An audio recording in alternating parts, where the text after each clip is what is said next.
Tadi sebagai Jampisus baru dan mengkonfirmasi Mas apakah ini langsung Pak Prabowo sudah menerima usulan tersebut, Mas Pras? Baik, secara resmi dapat kami laporkan bahwa sekarang tanggal berapa ini?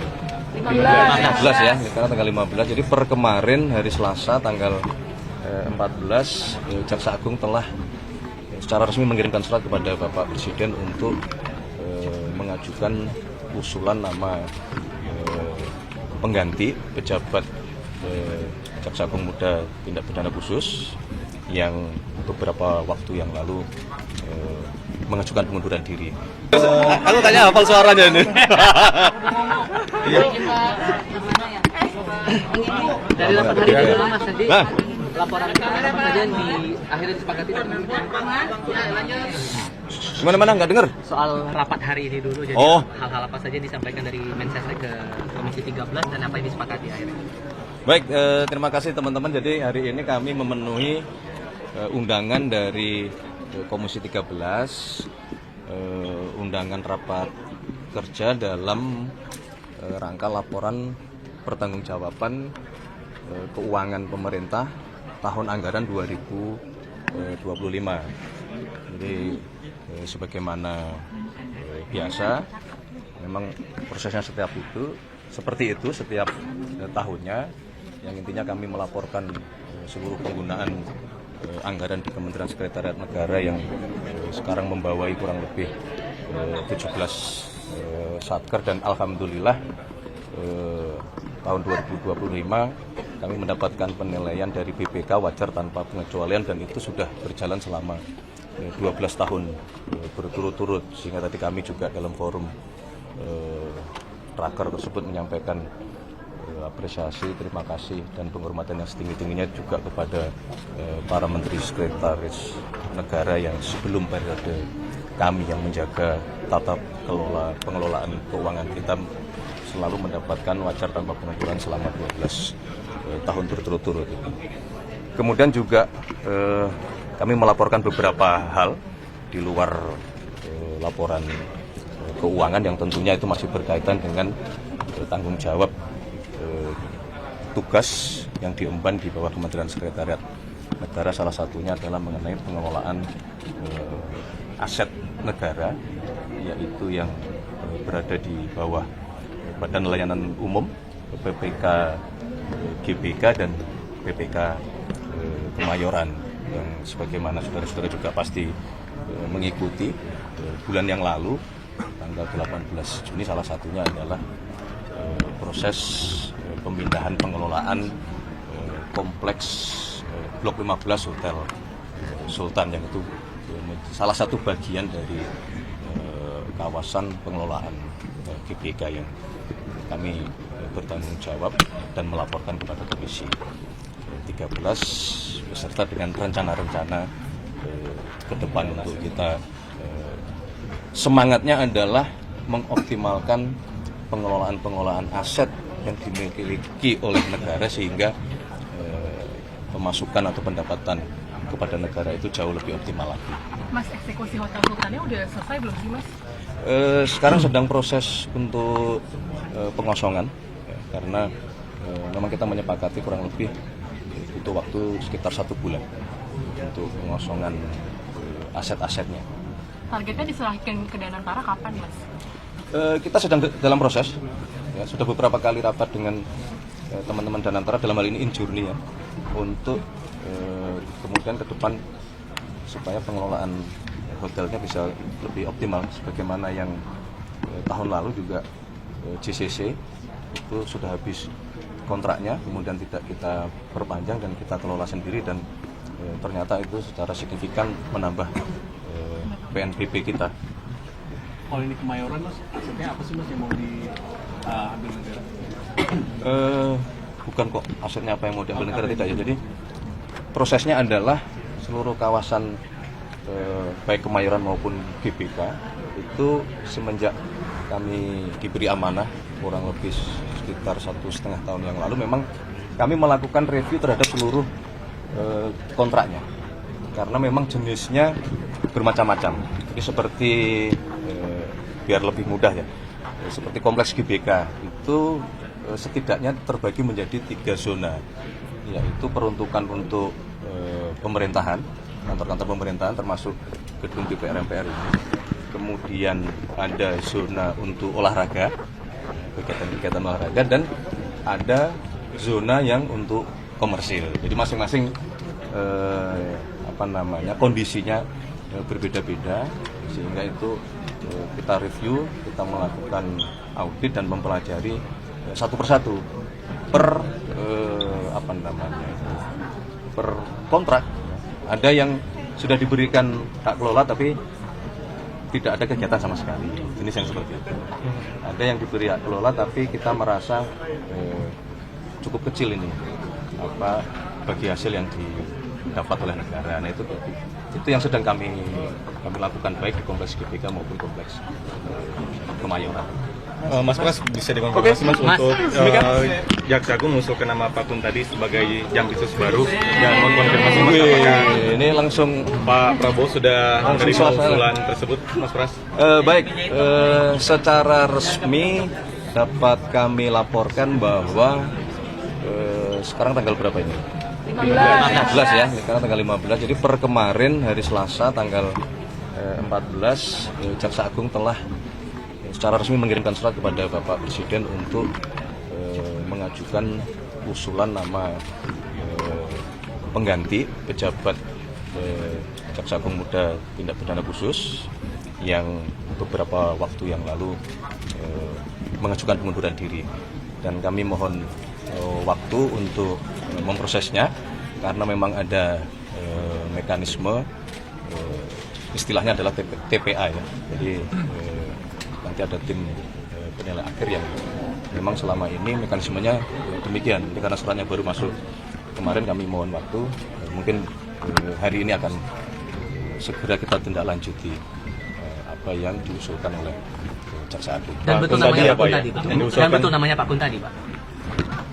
Kepala Badan Pemulihan Aset itu betul? Betul namanya Pak Kun tadi yang diusulkan Jaksa Agung? Ya kalau berdasarkan suratnya ya. Selain Pak Kun tadi ada kayak ke Jaksa Agung juga diusulkan juga ya Pak? Ada, tapi mohon maaf kami tidak hafal satu persatu baik nama maupun jabatannya. Tapi nanti pada waktunya kalau hasilnya sudah diputuskan pasti akan kami sampaikan kepada teman-teman media dan kepada masyarakat. Berarti kepresnya kapan Mas? Kepresnya?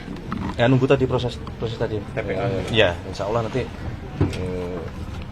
mungkin ini termasuk salah satu yang kita butuh percepatan dibanding dengan proses-proses yang lainnya kan gitu. Pekan ini bisa Mas? Pekan ini kepresnya bisa ditandatangani? Insya Allah. Mas mau ngomongin cepat selesai Mas. Dalam pemanggilan untuk pembahasan ekonomi Pak Lut dan yang lainnya? Bukan dipanggil ya, jadi kan memang secara rutin Bapak Presiden mendapatkan laporan dari berbagai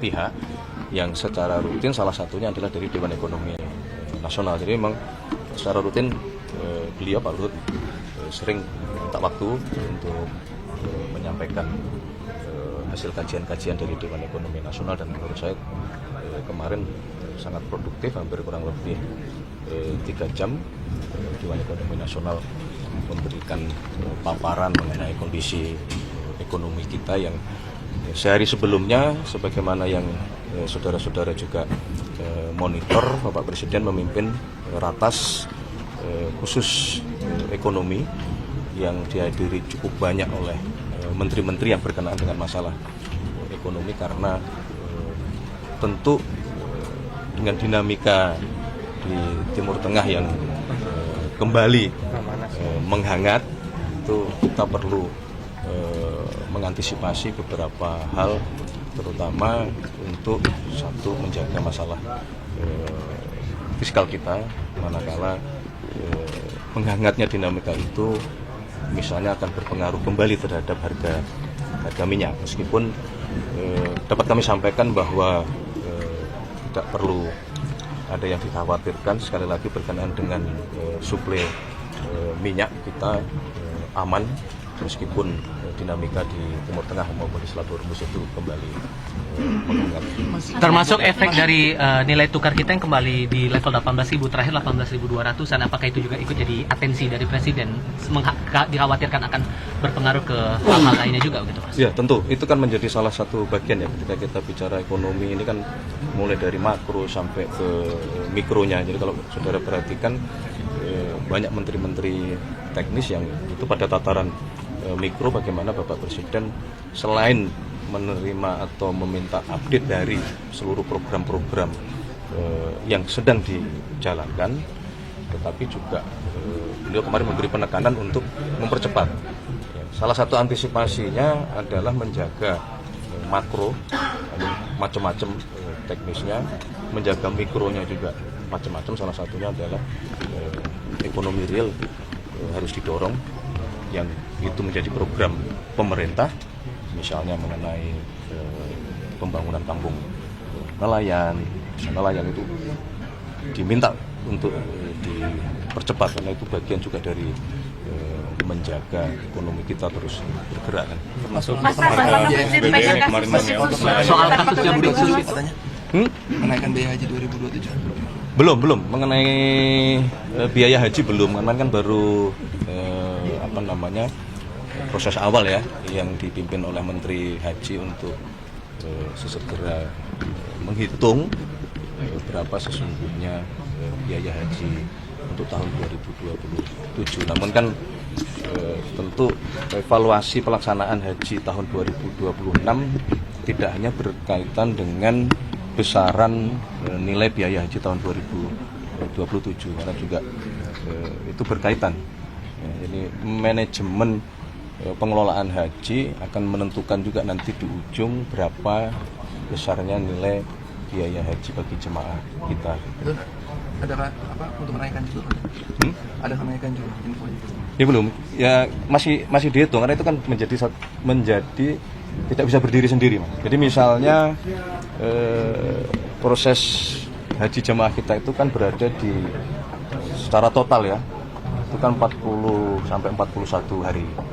Nah, kalau kemudian kita berhasil menurunkan masa tinggal selama di Arab Saudi, itu kan tentu akan berpengaruh terhadap ongkos hajinya gitu. Jadi kalau kemarin yang sudah muncul itu kan dalam kondisi atau asumsi tidak terjadi perubahan. Misalnya penambahan flight kita berharap itu akan menurunkan masa tinggal. Nah, kalau masa tinggalnya berkurang, logikanya kan biaya hajinya mungkin bisa dihitung untuk bisa dikurangi atau diturunkan. Kira-kira begitu. Mas, ada pandangan untuk kasus Febri ini lebih dialihkan saja kepada KPK untuk menjaga independensi jaksa, karena dikhawatirkan kalau jaksa yang megang sementara yang jadi berkasus itu mantan pejabat jaksa akan berpengaruh kepada independensi jaksa mengusut kasus, Mas. Gimana kalau yang KPK penting menurut pendapat saya adalah kita semua sekali lagi ya, sebagaimana yang sudah berulang kali saya sampaikan bahwa mari kita menghormati seluruh proses hukum dan berkenaan dengan masalah tindak pidana korupsi. Berulang kali juga Bapak Presiden selaku kepala negara maupun kepala pemerintahan mengingatkan kepada kita semua, terutama jajaran pemerintahan untuk memperbaiki diri, ya, menghilangkan praktek-praktek yang tadi kami sebutkan. Mungkin semangatnya adalah itu. Mas, kemarin Pak Prabowo kan bilang TNI dan Polri butuh berdiam baik. Itu sinyal ada kenaikan dari TNI dan Polri, Mas. Sesungguhnya kita ingin semuanya membaik ya, tidak hanya TNI maupun Polri kan. Tujuannya untuk apa? Tujuannya apa perlunya gitu untuk dinaikkan lagi gaji TNI dan Polri? Enggak kan, untuk menjalankan tugasnya ya, tentu saja kita itu kan bagian dari bentuk apresiasi. Makanya kalau saudara perhatikan kan yang pertama dilakukan oleh Bapak Presiden kan para hakim dulu. Itulah oleh karena semua kan menyesuaikan dengan kemampuan fiskal kita kan begitu. Nah, makanya kita harus mendorong ekonomi. Yang disebut dengan mendorong ekonomi adalah berusaha keras. Ekonomi ini harus kita yang menguasai gitu. keuntungan sebanyak-banyaknya harus negara yang mendapatkan manfaatnya. Maka kita bentuk danantara, kemudian maka kita keluarkan aturan mengenai ekspor satu pintu. Itu adalah upaya untuk mengurangi apa yang selama ini praktek-praktek under invoicing, under reporting, tidak melaporkan sesuai dengan volume yang seharusnya, tidak melaporkan sesuai harga yang tidak seharusnya. Ada juga istilah transfer pricing, menjual ke perusahaannya sendiri di luar negeri. Nah, selisih-selisih inilah yang berpengaruh terhadap pemasukan kepada negara. Nah itu jadi ini kebijakan-kebijakan yang memang terintegrasi ya, artinya tidak berdiri sendiri, semua saling berkaitan. Mas, apa benar Pak Prabowo Oke, marah terima kasih ya. panggil Kapolri Mas Sabtu lalu malam Mas?